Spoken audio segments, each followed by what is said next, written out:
ভাইরা, আমার নওজওয়ানেরা, যুবকেরা, ছেলেরা, বাচ্চারা, পর্দানশীনা মা ও বোনেরা, আল্লাহ পাকের হাবিব জানিয়ে দিলেন ওয়া আকিমুস সালাতা ওয়া আতিজ যাকাত। আল্লাহ পাক জানিয়ে দিলেন যাকাতকে তোমরা প্রদান করো, যাকাত প্রদান করো। ও নওজওয়ানেরা, যুবকেরা, ছেলেরা, বাচ্চারা, আপনি 500 কোটি টাকার মালিক হয়েছেন, পরের মারা সম্পদ যাকাত দেননি।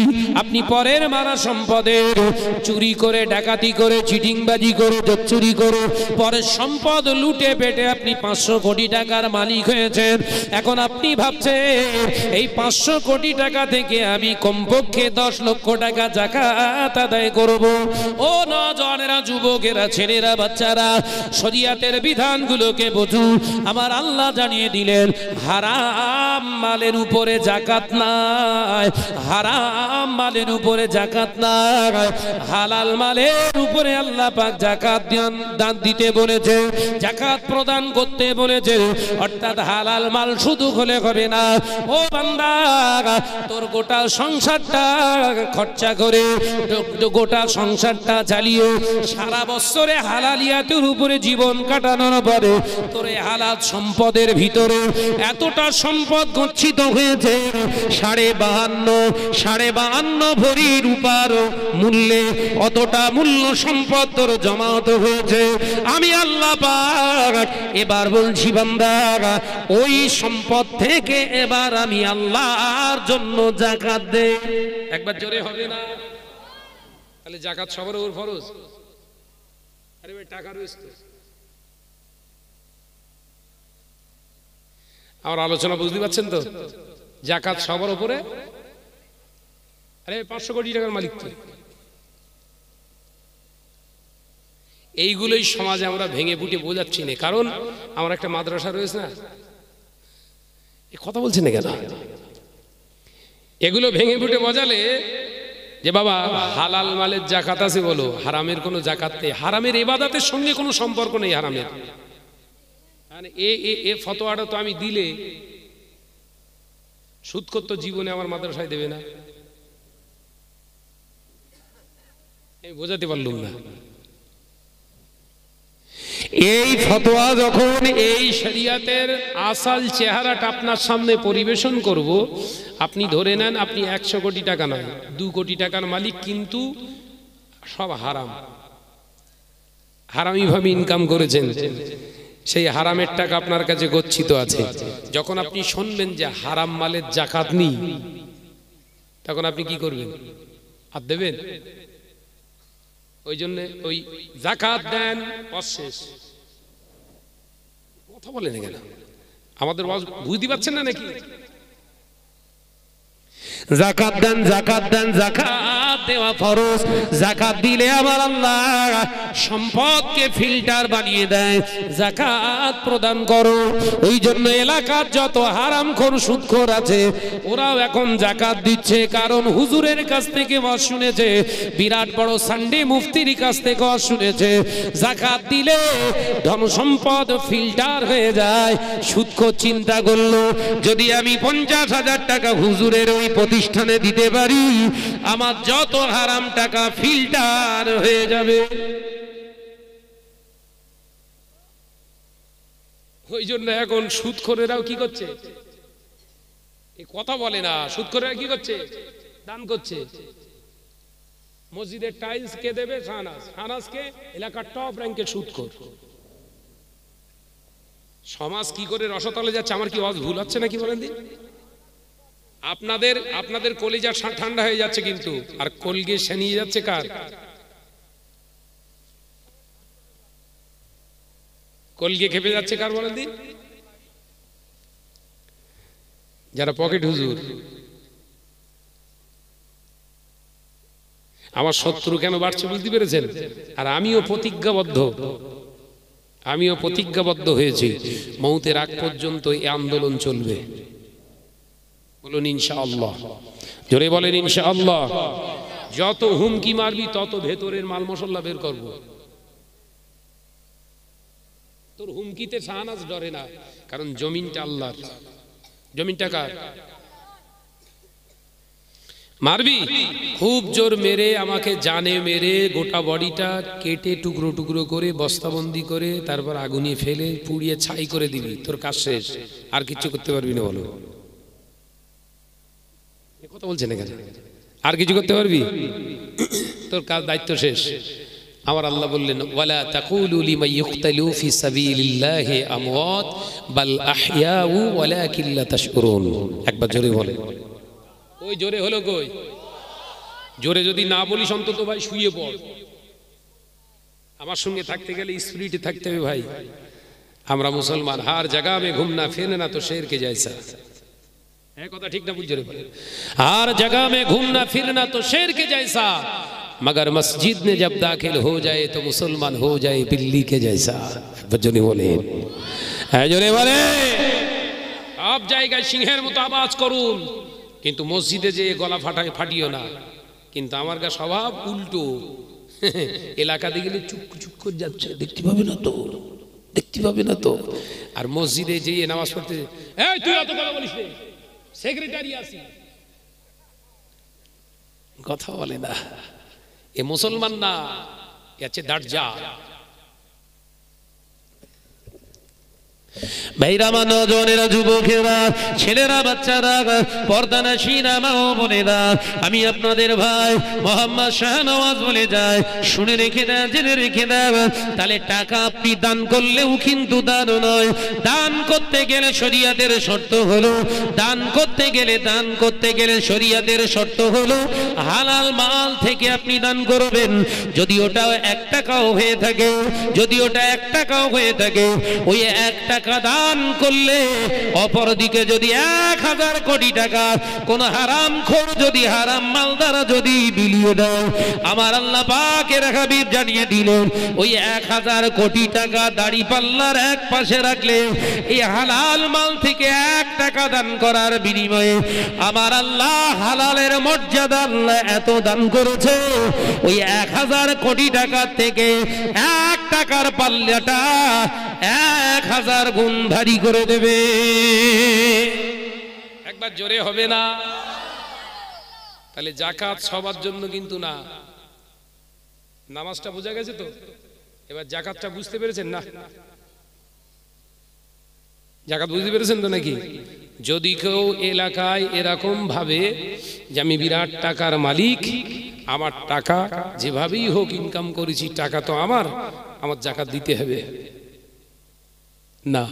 শরিয়াতকে জিজ্ঞাসা করুন, আর আপনি শরিয়াতকে বলুন, কোরআনকে হাদিসকে বলুন, হে আল্লাহর কোরআন, আমি মানুষের কাছ থেকে কেড়ে হক ফাঁকি দিয়ে টাকা ইনকাম করেছি, আমার কাছে কি যাকাত ফরজ হয়েছে?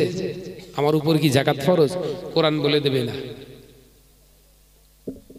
1 টাকা তো যাকাত না, তুই কুরবানিও দিতে পারবি না, এই কথা বলে না। আর এখন হারামখোরগুলো সব থেকে উঁচু উঁচু গরুগুলো এনে কুরবানি দিচ্ছে। এই কথা ঠিক না ভুল জোরে বলে? এলাকার টপ র্যাঙ্কের হারামখোর শুধু না, বেনামাজিগুলো, ওরগা গরু আবার সব থেকে উঁচু বেশি, কথা বলে না। আল্লাহ কোরআনে জানিয়ে দিয়েছে, ফাসাল্লি লিরাব্বিকা ওয়ানহার, আমি আল্লাহ পাক জানিয়ে দিলাম, নামাজ আপনি আদায় করুন, নামাজ আপনি পড়ুন, ওয়ানহার, এবং আমার রাস্তায় কুরবানি করুন। একবার জোরে হবে না? একবার জোরে হবে না? তাহলে নামাজ আগে, তারপরে কুরবানি নাকি? কথা বলে না। আল্লাহ কাদের উপরে কুরবানি আপনার ওয়াজিব করেছে? নামাজি, মালদার, সাহেব নেশাব যারা, এদের উপরে আল্লাহ কুরবানি ওয়াজিব করেছে। কিন্তু এখন কুরবানি দিচ্ছে কারা? ফজরের নামাজ আদায় করে না, ঈদের জামাতে প্রথম কাতারে যে হাজির, ইমাম সাহেব বলছে সবাই নিয়তটা মুখস্থ করে নেন, নাইতুয়ান উসাল্লি লিল্লাহি তাআলা মা সিত্তাতে তাকবীরাতে। এই তো নাকি ঈদুল ফিতর হলে, ঈদুল আযহা হলে পড়ে না জোরে বলেন না, যে 6 তাকবীরের সহ কি নামাজ? ওয়াজিব নামাজ। ফজরের ফরজ নামাজ পড়ি, কত রাগ হচ্ছে নাকি? হলেও কিচ্ছু করার নেই, দাওয়াত দেওয়া বন্ধ কর। আরে ওই মোল্লা কেলে মোল্লার সঙ্গে হাত মেলা, শাহনাজের এলাকায় দাওয়াত দোয়া বন্ধ কর, নইলে আসলি কিন্তু পোড় খুলে দেবে সবার। কথা ঠিক না ভুল জোরে বলেন? ওরে ওরে দাওয়াত কর বেশি বেশি। ও কোরআন হাদিস বলছে তোরে বউরে স্টেজে তুলবে, ওর ক্ষমতা আছে। তোর ঘরের যুবতী মেয়েটা ওর স্টেজে তুলবে, ওর ক্ষমতা আছে, ওর মশলার জোর খুব। আমার ভাই ওসব মশলা নেই। এ নওজওয়ানেরা, যুবকেরা, ছেলেরা, বাচ্চারা, পর্দানশীনা মা ও বোনেরা, শুনে রেখে দিন, জেনে রেখে দিন, শুনে রেখে দেন, জেনে রেখে দেন। আল্লাহ পাক আল্লাহ তাআলা ওই বান্দার উপরে আল্লাহ যাকাত ফরজ করে দিয়েছে। যে বান্দার উপরে যাকাত ফরজ করে দিয়েছে ওই বান্দার উপরে আল্লাহ কুরবানিটাও ওয়াজিব করেছে। ও নওজওয়ানেরা, যুবকেরা, ছেলেরা, বাচ্চারা, তার হালাল মালদার যিনি, এই হালাল মালদার যিনি, এই ব্যক্তিটায় যাকাত আদায় করতে পারো। আর দুনিয়ার যত হারামখোর হারাম মালদার আছে, এরা যদি কোটি কোটি টাকাও দান করে যায়, এরা কোটি কোটি টাকাও যদি বিলিয়ে দেয়, এরা যদি হাজার হাজার মাদ্রাসা চালায়, এরা যদি হাজার হাজার মসজিদ নির্মাণ করে, এদের আল্লাহর দরবারে একটা কানা কড়িও পৌঁছাবে না। এটা হচ্ছে শরিয়তের ফয়সালা। দুটো হলো। তৃতীয় নম্বর, আল্লাহ নবী জানিয়ে দিয়েছে, ও বাবা সাহাবীরা, রোজা আমার আল্লাহ পাক আল্লাহ তাআলা তোমাদের উপরে ফরজ করে দিয়েছে। আল্লাহ কোরআনে জানিয়ে দিয়েছে, ইয়া আইয়ুহাল্লাযীনা আমানু কুতিবা আলাইকুমুস সিয়াম কামা কুতিবা আলাল্লাযীনা মিন ক্বাবলিকুম লাআল্লাকুম তাত্তাকুন। আমার আল্লাহ পাক জানিয়ে দিলেন, ও আমার বিশ্বাসী সম্প্রদায় বান্দারা, আল্লাহ পাক আল্লাহ তাআলা তোমাদের উপরে সিয়ামকে, রোজাকে ফরজ করে দিয়েছে। যেমন পূর্বের উম্মতের নবী আলাইহিস সালামের উম্মতের উপরে রোজা ফরজ ছিল। ও বাবাজিরা, আমার আল্লাহ পাক জানিয়ে দিলেন, এই রোজা, ওরে বান্দা বান্দারা, শুনে রেখে দে, জেনে রেখে দে, নিশ্চয়ই মুত্তাকিনদের জন্য এমন একটা ইবাদত, এই রোজা ব্রত পালন করার কারণে আত্মশুদ্ধ হয়, আত্মার খোরাকের, আত্মার ইমানি জ্যোতির জায়গাটা তৈরি হয়ে যায়। আমি আল্লাহ পাক আত্মা পরিশুদ্ধতার জন্য, তোর আত্মাকে, খারাপ অন্তরটাকে বিশুদ্ধ বানানোর জন্য আমি আল্লাহ পাক রোজাকে তোর উপরে দান করেছি। জোরে বলুন সুবহানাল্লাহ। এখন আপনি রোজা রেখে দিয়েছেন, এই ওয়াজ বুঝতে হবে। বলো 13 ঘন্টা রোজা রেখেছেন, চাষা চাষির মুখ শুকনে যেন পুরো একদম পুরো কিশমিশ হয়ে গেছে। 13 ঘন্টা রোজা, কথা বুঝতে পারছেন না? আর এলাকায়, আপনাদের এলাকায়, রঘুনাথপুর এলাকায় মাশাআল্লাহ মসজিদে ইফতারের ব্যবস্থা হয় না? হয় না? কথা বলে না? হয়। আর সেই চেন্নাইয়ের সেই লম্বা লম্বা তরমুজ কেটে রামে এক একটা সিল্ক, এক একজনের সামনে লাল টকটকে তরমুজ, মিশ্রির মতো মিষ্টি, ওই মাল সব সামনে পিস সাজিয়ে রেখেছে। সব মসজিদে 50-60 জন, 150 জন, 200 জন, সব যে দোয়া যাচ্ছে। ইফতারের আর 10 মিনিট বাকি, তার আগে দোয়া হয়তো নাকি। এবার ঘা পড়বেন কি সর্বনাশ, ঠিক নেই। সামনে তরমুজ, আবার তার সঙ্গে আজোয়া খেজুর। রাসূল খেতে পছন্দ করতেন আজোয়া খেজুর, তার সঙ্গে ও নওজওয়ানেরা কালমি খেজুর দিয়েছে, মারিয়াম দিয়েছে। 1 পিস আজোয়া, 1 পিস কালমি, আর একটা হলো মারিয়াম। 3 রকমের খেজুর দিয়েছে। চাচা সামনে তরমুজ আর খোরমা নিয়ে দোয়া করছে, আল্লাহ কবুল করুন, কবুল করুন। চাচার টার্গেট, গলা যা শুকিয়ে আছে, প্রথম কাপড় কিন্তু তরমুজে ঝাড়বো। প্রথম কামড় কোথায়? ইমাম সাহেব দোয়া করছে, আল্লাহ কবুল করুন। চাষেরাম দেখতে, আল্লাহুম্মা আমিন। তার মানে তাড়াতাড়ি শেষ কর।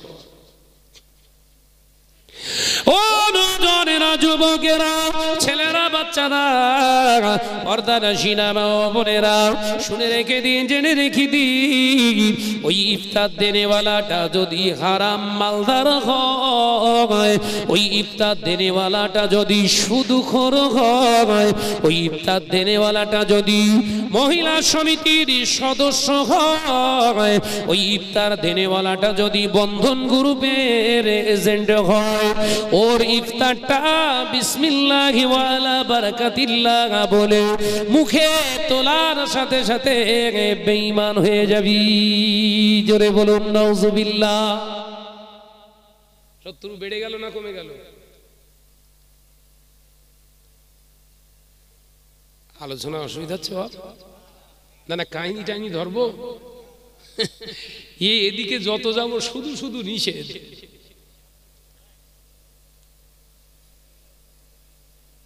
কি কয়? ওরে জড়িয়ে বল, সোনার মানিক জড়িয়ে বল।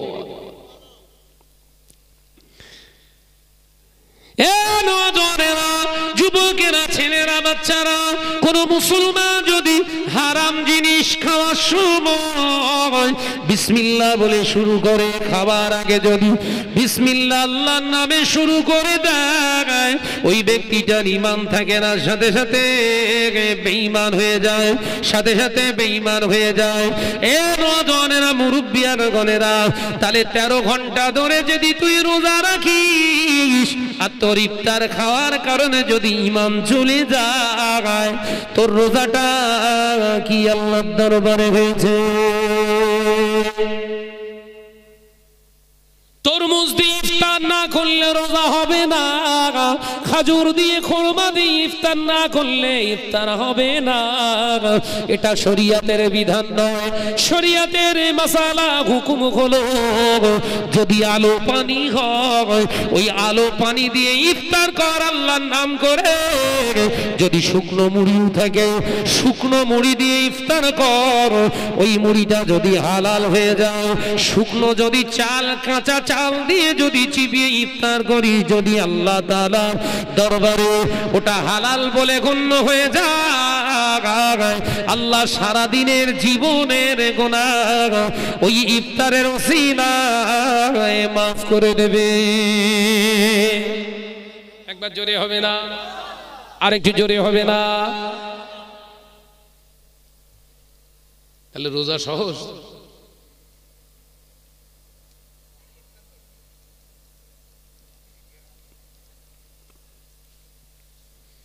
রমজান মাস আসলে সব ইফতারের চাট টাঙিয়ে দেয়, তাই না? কথা বলেন এখানে। হ্যাঁ, সমীরউদ্দিন ভাই, জমিরউদ্দিন ভাই, আব্দুল জুব্বার, আব্দুল গফফার, আব্দুল সত্তার, আব্দুর রউফ, আব্দুল মালিক, আব্দুল গফুর, এরা সব ইফতার দিচ্ছে। খুঁজে খুঁজে দেখি 95% সব হারামখোর। আমি ভুল বলতিস নাকি? মসজিদে যে ইফতার করতে হবে এটা শরীয়তের বিধান না। মসজিদে যে ইফতার করতে হবে এটা শরীয়তের হুকুম না। শরীয়তের হুকুম ইফতার করুন, বাড়ি হলেও করুন, মসজিদে হলেও করুন। সওয়াব যদি বেশি ফজিলত নিতে চান হালাল খাবার খান। কথা বোঝাতে পারলাম না? কিন্তু আমাদের ওয়াজ কোন পর্যন্ত হয়েছে? বাবা ইফতার, রোজদারদের ইফতার খাওয়ানো বিরাট নেকির কাজ। এই পর্যন্ত ওয়াজ শেষ হয়ে গেছে না? কথা বলেন কেন? আমি কি ভুল বলতিস নাকি? ইমাম সাহেব বলুন, হুজুর বলুন, আলেম বলুন, স্টেজে যে ওয়াজ করে বাবা, মাহে রমজান, মাহে রমজান বরকতের মাস, আল্লাহ বরকত দিয়েছে, ঢেলে দিয়েছে আমার আল্লাহ বেগায়রে হিসাব, কোনো হিসাব নেই, বিনা হিসাবে আমার আল্লাহ ফুরন্ত রহমত ঢেলে দেয়, রহমতের দরজা খুলে দেয়। একটা 60টা রোজা রাখলে আল্লাহ পাকের দরবারে 60টা রোজা রাখার সওয়াব আল্লাহ লিখে দেন। ও আল্লাহর বান্দারা রোজা রাখো, আর পাশে পাশে রোজদারকে খেতে দিলে আল্লাহ রোজদারের রোজা রাখলে যে সওয়াব, সেই সওয়াব সেই রোজদারের ইফতার করানেওয়ালাকে আল্লাহ দান করে দেয়। ইফতার দিন কে দেবে দেন?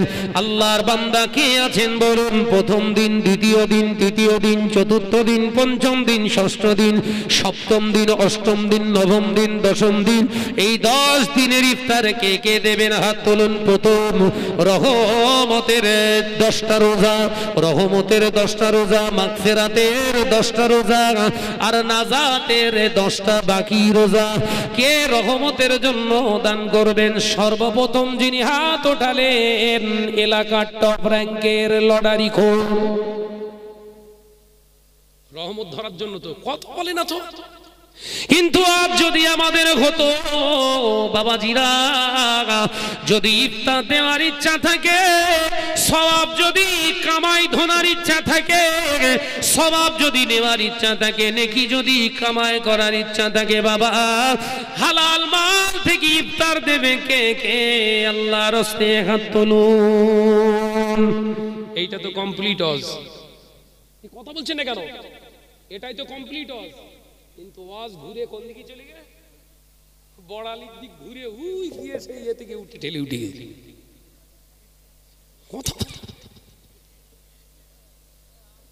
আমি কি ঠিক বলতিস না? সব তৈরি করে বলতিস বলে মনে হয়। ঠিক না? বল, জোরে বলেন।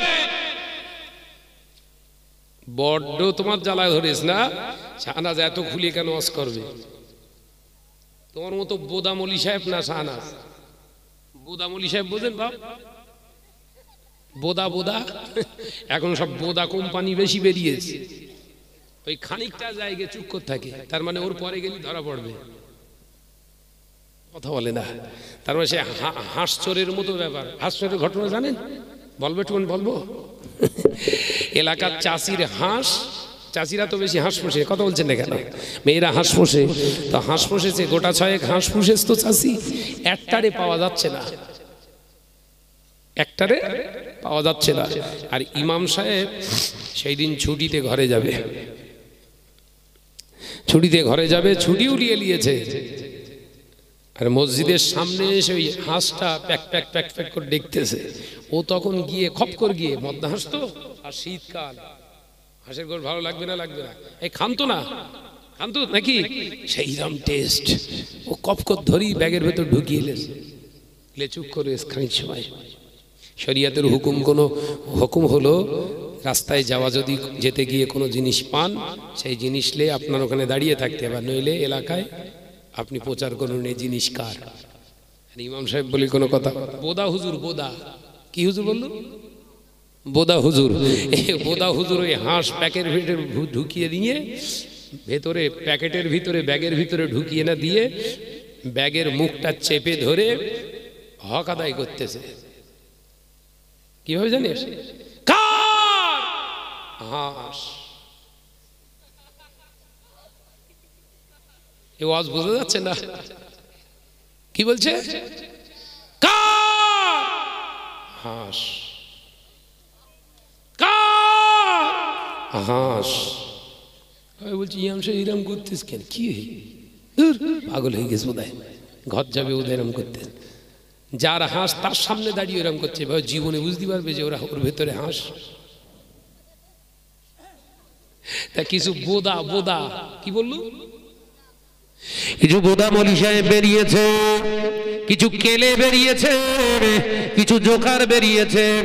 শরিয়াতের হুকুমগুলো মানুষকে সঠিকভাবে মূল্যায়ন করে উপস্থাপন করে না। ও না জানেরা, যুবকেরা, ছেলেরা, বাচ্চারা, পর্দানশীনা মা ও বোনেরা, আলোচনা বুঝুন। তাহলে আপনি ইফতার দিতে পারবেন না, আপনি রমজানের রোজায় ইফতার করতে পারবেন না। যে কোনো খাবার আপনার সামনে এসে গেছে, আপনি জানেন না, ইফতারটা আপনার জন্য বৈধ হয়ে যায়। কিন্তু জেনে রেখে দেন, শুনে রেখে দেন, এলাকার মানুষ যখন ইফতার দিচ্ছে, আপনার স্বচক্ষে দেখা ইফতারটা ওই ব্যক্তিটা দিয়েছে, আর ওই ব্যক্তি ব্যক্তিটার বউটা যথারীতি বন্ধন গ্রুপের সঙ্গে জড়িত আছে, ওই ব্যক্তির দেওয়া টাকায় ইফতার করা আপনার জন্য হারাম। কালকে আমার সবরাসানি হবে, আড়ালে যারা রয়েছে না গেল গিয়ে পাথর পেড়ে দিচ্ছে, দেখবি যা আল্লাহ বহু মলি সাহেব মরে, এ মরবে কবে? আমার মা বোনরা সব দুয়া চায় আমার জন্য, চা চা তাড়াতাড়ি চা দিন, কবুল হোক তোর গা দুয়া। ভালো লাগে না, আরো কঠিন দিন আসছে। আল্লাহ নবী জানিয়েছিলেন বাবা সাহাবীরা, এমন একটা দিন আসবে, সময় আসবে, ইমানদারেরা ইমানকে বাঁচানোর জন্য এলাকা ছেড়ে পরিত্যাগ করে কেউ জঙ্গলে বাড়িয়ে যাবে, এলাকা থেকে পলাতক করে কেউ পাহাড়ের গুহায় অবস্থান করবে। ও আমার সাহাবীরা, ফিতনা এত পরিমাণে সমাজে ছুটে যাবে, এত পরিমাণে ফিতনা দৌড়াবে, দাঁড়ানো মানুষের থেকে চলমান মানুষ থেকে দাঁড়ানো মানুষটা উত্তম হয়ে যাবে। সকালবেলা ইমানদার হবে, দুপুর হতে না হতে ইমানদারটা বেঈমান হয়ে যাবে, আবার দুপুর বেলা ইমান আনবে, সন্ধ্যা হওয়ার আগে ব্যক্তিটা বেঈমান হয়ে যাবে, এমনকি বেঈমান থেকে কাফেরে রূপান্তরিত হয়ে যাবে।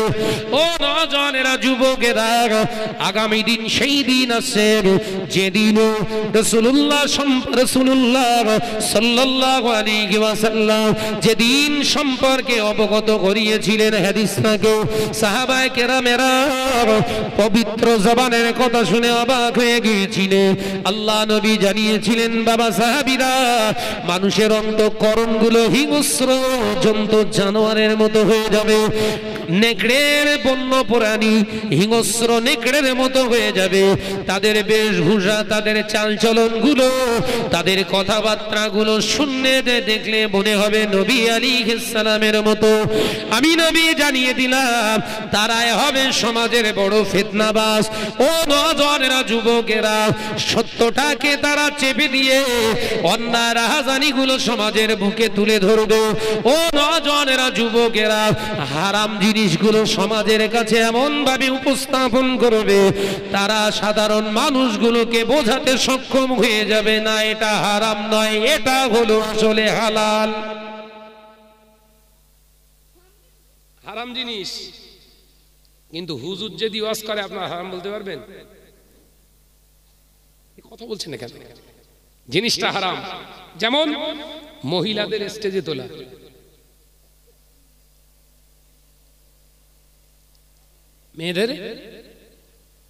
মেয়েদের জোরে বলেন, স্টেজ মেম্বার, এই মেম্বারের উপরে মহিলাদের তুলে কথা বলানো হচ্ছে শরীয়তে হারাম।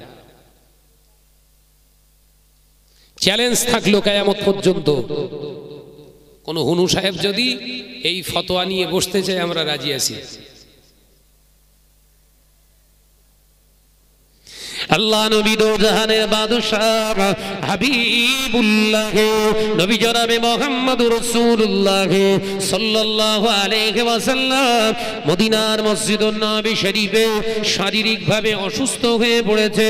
সাহাবায়ে কেরামেরা আল্লাহ নবীর সামনে প্রস্তাব আনলেন, ইয়া রাসূলুল্লাহ, হাবিবাল্লাহ, হুজুর আপনার অবর্তমানে, আপনার অনুপস্থিতিতে আমরা আপনার জায়গায় আম্মা জান আয়েশাকে দেখতে চাই। প্রস্তাবটা ভালো না খারাপ?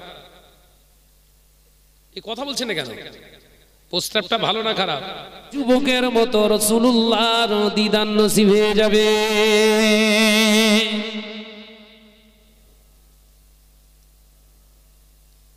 কোনটা চান? পাকা ঘর চান? এই কথা বলছেন না কেন? মলি সাহেব বস করছে, বাবা শিক্ষাই হলো জাতির মেরুদণ্ড। শোনেননি? এই করে না জোরে বল না। শিক্ষাই হলো জাতির মেরুদণ্ড।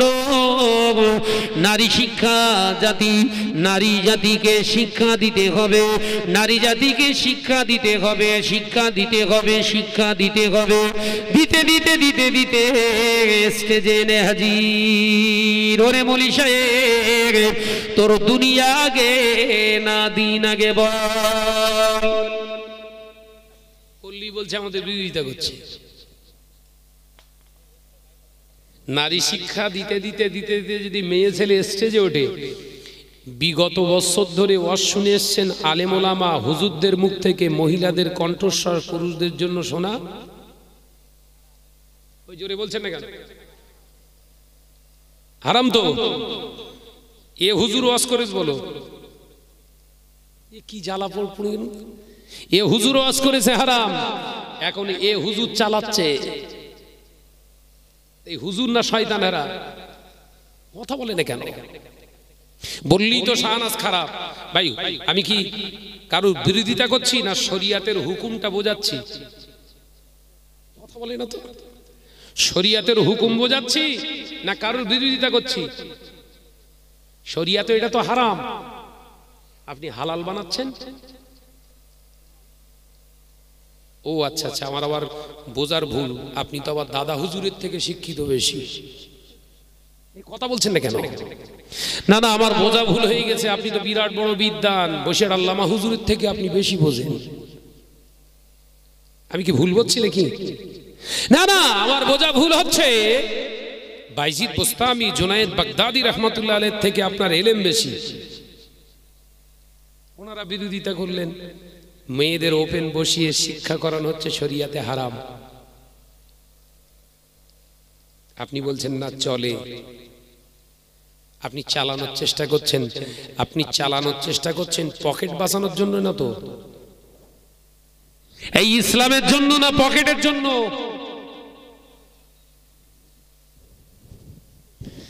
যখন এক শ্রেণীর আলেম ওলামা এই বিরোধিতা শরিয়াতের উসুলি বিরোধী কার্যকলাপ শুরু করলো, যখন তাদের বিরুদ্ধে গর্জে উঠছে এদের কারুর তকমা দিচ্ছে জিনাখোর, কোরআন পড়তে পারে না, হাদিসের হ জানে না, স্টেজে না উঠে ওই থালা বাসন মেজগি যা।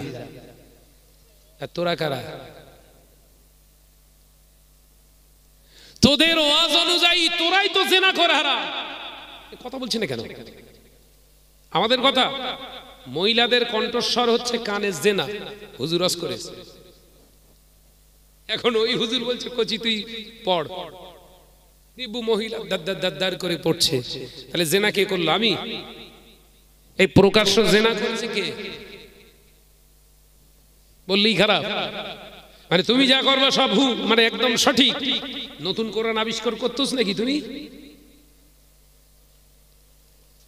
প্রতিবাদ করছে আওলাদে মুসাদ্দুজ্জামান চাচা যান, তোহা চাচা যান হুজুর কেবলা প্রতিবাদ করছে এর বিরুদ্ধে। আরো পীরজাদা আলহাজ হযরত মাওলানা ইসহাক সিদ্দিকী ভাইজান হুজুর কেবলা প্রতিবাদ করছে, আরো প্রতিবাদ করছে পীর আল্লামা শাহ সুফি ইমরাদউদ্দিন সিদ্দিকী হুজুর কেবলা প্রতিবাদ করছে শাহ সুফি পীর আল্লামা আপনার ইব্রাহিম সিদ্দিকী চাচা যান হুজুর কেবলা প্রতিবাদ করছে। আরো সব ভাইজান হুজুর কেবলা জনাব আলহাজ হযরত মাওলানা পীরজাদা ভাই নুরুল্লাহ সিদ্দিকী ভাইজান হুজুর প্রতিবাদ করছে, পীরজাদা হযরত মাওলানা ভাইজান সাফিরি সিদ্দিক প্রতিবাদ করছে। এদেরকে কি বলছে জানেন এখন? এরা হলো বেঈমান। তাহলে একা তোর ইমান, যত ইমানের ঝুড়ি কি তোর ভেতরে? এরা কথা বলছেন এখানে। এ জোকার, কি বললাম? Joker, Joker. এই জোকারের কেলিয়ে বাঁদরের ওয়াজ কথাবার্তারা যুদ্ধ দেখলি বাঁদর পর্যন্ত এলাকা ছাড়া হয়ে যাচ্ছে। আগে এলাকায় বাঁদর ঘুরতো জানেন তো, হুনমান। এদের ওয়াজের চোটে আর হুনমান পর্যন্ত এলাকায় ঘেঁষতেছ না, কারণ মানুষ হনুমান সব থেকে বড় হনুমান জানেন তো। এ যখন এলাকায় হনুমানগিরি করে তখন এলাকায় অরিজিনাল হনুমান আর থাকবে? কথা বলে না। আগে এলাকায় প্রচুর হনুমান আসতো না, এখন সব দেখা যাচ্ছে না।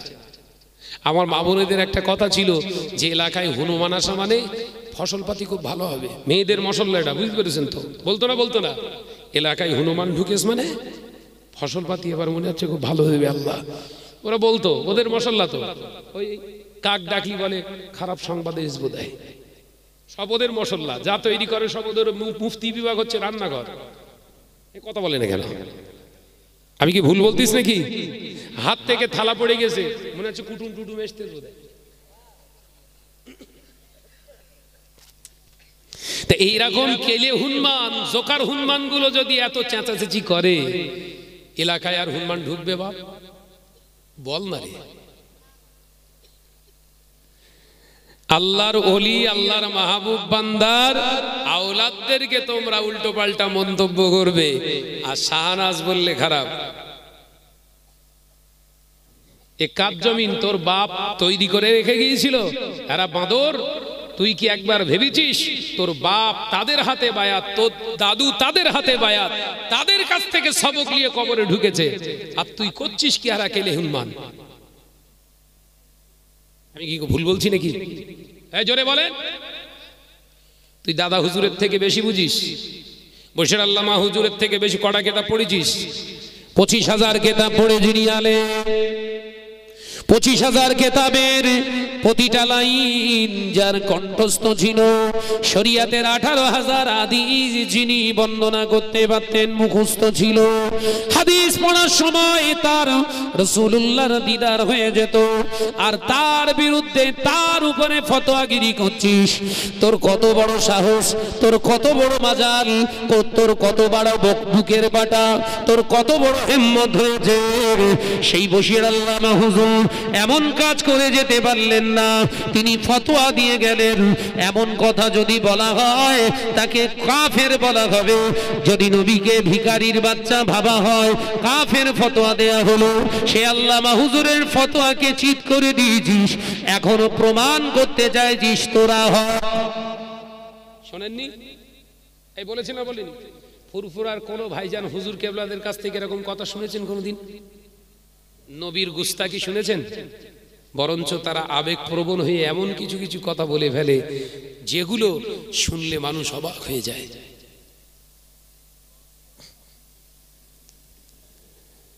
চাচাজান পীরজাদা তোহা সিদ্দিকী চাচাজান হুজুর কেবলা যখন গর্জে উঠলেন, হক কথা বলতে শুরু করলেন, তাকে বলা তকমা দেয়া হচ্ছে ভণ্ড।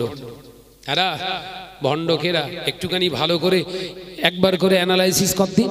যদি ভণ্ড হয়ে থাকে তোদের ফতোয়ায়, তা তোদের গুরু যে, তোদের যে গুরু, তার তো জানা যায় যে সেই দোয়া করেছে। কথা বলে না কেন? তোদের বাপ মারা যাওয়ার পরে দোয়া চেয়েছিল কে? কই তখন তো ফতোয়া দিসনি। ও তখন ওই হাত তুলে তাকবীর দিয়েছিল বলে, হাত তুলে তাকবীর দিয়েছিল, ভালো ছিল। মানে তুমি অন্যায় করলে তোমার বিরুদ্ধে কথা বলা যাবে না, যদি অন্যায় করি ওটা অন্যায় থাক, তাকবীর চালাও। নওজওয়ানেরা, যুবকেরা, ছেলেরা, বাচ্চারা, পর্দানশীনা মা ও বোনেরা, শুনে রেখে দিন, জেনে রেখে দিন, আল্লাহ পাক ওই জন্য কোরআনে জানিয়েছে উদখুলু ফিস সিলমি কাফা। শুনে রেখে দাও মুসলমানেরা, ইসলামের ভিতরে পরিপূর্ণ দাখিল হয়ে যাও, ইসলামের ভিতরে পরিপূর্ণ প্রবেশ করো। খবরদার শয়তানের পথ অনুসরণ করো না, শয়তানের মতবাদ তোমরা অনুসরণ করো না। ও নওজওয়ানেরা, যুবকেরা, ছেলেরা, বাচ্চারা, পর্দানশীনা মা ও বোনেরা, নামাজ পড়া যেমন আল্লাহর কাজ, আল্লাহর ইবাদত বান্দিগি, রোজা রাখাটা যেমন আল্লাহর ইবাদত বান্দিগি, হজ করাটা যেমন আল্লাহর ইবাদত বান্দিগি, জিকির করাটা যেমন আল্লাহর ইবাদত বান্দিগি, মসজিদ নির্মাণ করাটা যেমন ইবাদত বান্দিগি, আপনার দুনিয়া জমিনে ইলম অর্জন করাটা যেমন ইবাদত বান্দিগি। শরীয়তের শর্ত হলো হালাল জায়গা থেকে আপনার করতে হবে। ও নওজওয়ানেরা, যুবকেরা, ছেলেরা, বাচ্চারা, নামাজ আদায় করতে গেলে হালাল জায়গা থেকে করতে হবে। প্রথম নম্বর শরীয়তের শর্ত হলো নামাজি তাদেরকেই বলা হবে যারা প্রকৃত ঈমানদার, ঈমানের সঙ্গে পাক পবিত্র অবস্থায় নামাজ আদায় করেছে, এদেরকেই শরীয়তের ভাষায় মুসাল্লি বলা হয়। ও নওজওয়ানেরা, যুবকেরা, তার মানে শরীয়ত আপনাকে আমাকে শিখিয়ে দিচ্ছে, তার মানে নামাজ আদায় করলে হবে না, নামাজ আদায় করার আগে আপনাকে পাক হতে হবে। একবার জোরে হবে না সুবহানাল্লাহ? নামাজ পড়লেই হবে? ওযু করেননি, নামাজ ধুনে দিচ্ছেন, কবরে গেলে ধুনবে না? ধুনবে না। নামাজ পড়া উত্তম ইবাদত, আফজালুল ইবাদাতু ইবাদাতুস সালাত। আল্লাহ পাকের হাবিব জানিয়ে দিলেন উত্তম ইবাদত হলো নামাজ। নামাজটা হলো ইবাদতের শ্রেষ্ঠ ইবাদত, আফজাল ইবাদত। ও নওজওয়ানেরা, আবার ওই শরিয়াত শিখিয়ে দিলেন যদি নাপাক অবস্থায় নামাজ আদায় করো, নেকির পরিবর্তে কাবিরা গুনাহ হবে। কি গুনাহ? জোরে বলেন। নামাজ তো ভালো, আমি একটা উদাহরণ দিচ্ছি, অসুবিধা হচ্ছে নাকি? নামাজ ভালো না খারাপ? আরে আফজাল ইবাদত। ও মুরব্বিয়ান গণেরা, ছেলেরা, বাচ্চারা, পর্দানাসীনা মা ও বোনেরা, আপনি ধরে নেন শরীর পবিত্র করেছেন। শরীর পবিত্র হওয়ার পরে আপনি যে কাপড়টা পরিধান করে আছেন, জামাটা পরিধান করে আছেন, ওই জামাতে নাপাক লেগে রয়েছে। আপনি মনে মনে ভাবছেন আমার শরীর যেহেতু পবিত্র, জামায় যদি নোংরা নাপাক লেগেও থাকে তো অসুবিধে কি আছে, নামাজ চালিয়ে দিই। নামাজ কি সত্যি হবে? আলোচনা বুঝতে হবে, কিন্তু টুকটুক করে এগিয়ে যাচ্ছি। তাহলে নামাজ ফরজ কখন? যখন আপনি ঈমানদার। বোঝা যাচ্ছে? নামাজ কখন ফরজ? যখন আপনি ঈমানওয়ালা। নামাজ পড়বেন কখন? যখন আপনি শরীরটা পবিত্র করতে পারবেন এবং সময়ের উপরে। আল্লাহ কোরআনে জানাচ্ছেন ইন্নাস সালাতা কানাত আলাল মুমিনিনা কিতাবাম মাওকুতা। নিশ্চয়ই আমি আল্লাহ নামাজকে ফরজ করেছি মুমিনদের উপরে সময়ের উপর। একবার জোরে হবে না? একবার জোরে হবে না সুবহানাল্লাহ? আরে চিল্লে হবে না সুবহানাল্লাহ? নামাজকে ফরজ করেছি মুমিনদের উপরে সময়ের উপরে, সময়ের দিকে লক্ষ্য করে। নিশ্চয়ই নামাজকে ফরজ করা হয়েছে সময়ের উপরে, মুমিনদের উপরে। ও নওজওয়ানেরা, যুবক করে সোনার মানিকেরা, ভালো করে শুনে নাও, পর্দানাসীনা মা বোনেরা। তাহলে নামাজের প্রথম শর্ত ঈমান, দ্বিতীয় শর্ত শরীর পাক, তৃতীয় শর্ত হচ্ছে পোশাক পাক, চতুর্থ শর্ত কি? স্থান পাক। তারপরে তো নামাজ। না, নামাজ বললি নামাজ, কথা বলছেন না কেন? পঞ্চম নম্বর কি? ওয়াক্ত হলে তবে নামাজ। ওয়াক্ত হলে, ওয়াক্ত হয়নি নামাজ ভুনতেছেন। জোহরের ওয়াক্ত আসেনি, সকাল 10টায় নামাজ পড়তেছেন, জোহর হবে তো? কথা বলে না, চুপ করিস। সকাল 7টা বাজে ফজরের নামাজ পড়তেছেন, হবেন তো? এশার নামাজ পড়তেছেন দুপুরবেলা, আরে নামাজ তো হবে? হবে না। কারণ আল্লাহ নির্ধারিত একটি সময় দিয়েছে, এক একটা ওয়াক্ত, এক একটা সময়, এক একটা সালাতের উপরে আল্লাহ পাক ফরজ করে দিয়েছে। একবার জোরে বলুন। ওই জোরে হলো না সুবহানাল্লাহ? নামাজ হলো।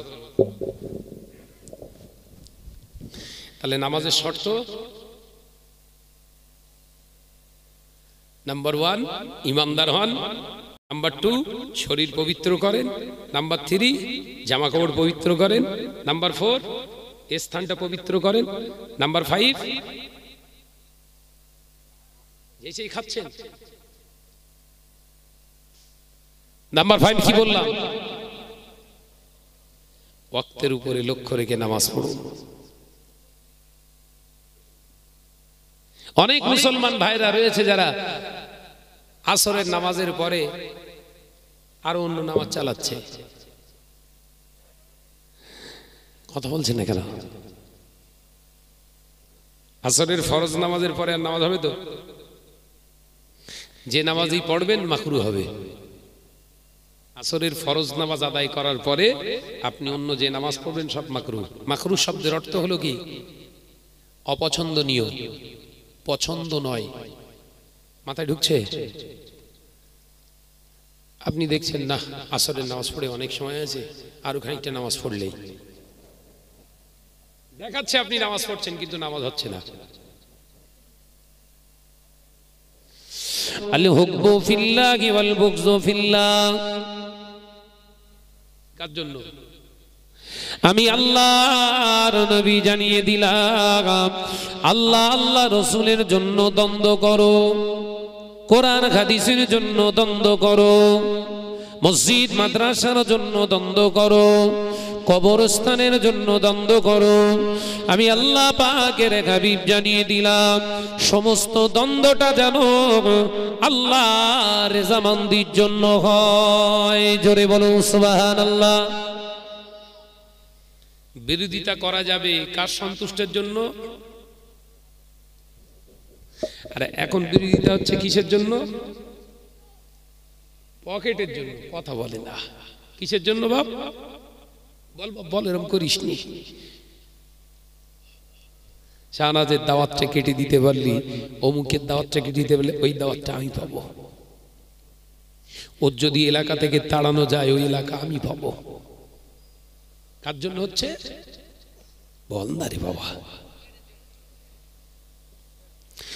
ও মেয়েরা, নওজওয়ানেরা, যুবকেরা, ছেলেরা, বাচ্চারা, পর্দানশীনা মা ও বোনেরা, আমার আল্লাহ পাক কোরআনে জানিয়ে দিয়েছে, ইয়া আইয়ুহাল্লাযীনা আমানু, হে আমার বিশ্বাসী সম্প্রদায় বান্দারা, আমি আল্লাহ পাক জানিয়ে দিলাম, উদখুলু ফিস সিলমি কাফাতান, আমি আল্লাহ পাক আল্লাহ তাআলা জানিয়ে দিলাম, তোমরা যারা ঈমান এনেছো ইসলামের ভিতরে পরিপূর্ণরূপে প্রবেশ করো, দাখিল হয়ে যাও, প্রবেশ করো।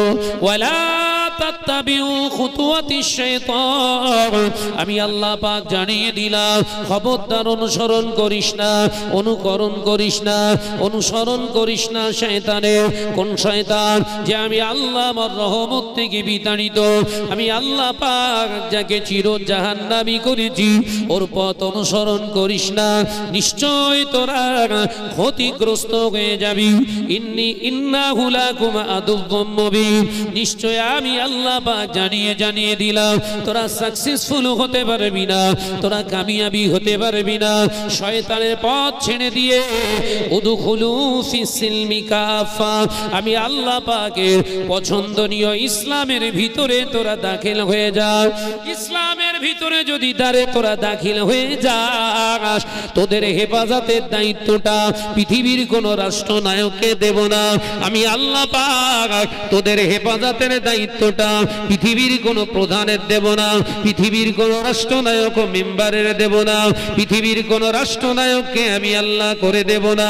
আমি আল্লাহ ওয়াদা করছি আমার পছন্দনীয় দিন, আমার পছন্দনীয় ইসলামের ভিতরে আসার কারণে তোর হেফাজতের দায়িত্বটা সম্পূর্ণ আমি আল্লাহ।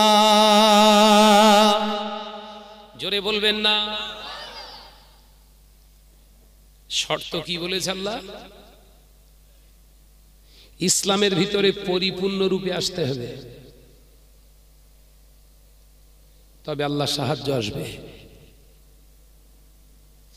গোটা পৃথিবীর মানুষ দেখছে, 800 কোটি মানুষ গোটা পৃথিবীর জমিনে বসবাসকারী বাবা, 224টা থেকে এখন 48টা দেশ হয়েছে, 248টা দেশ, 248টা দেশের মানুষগুলো দেখছে 800 কোটির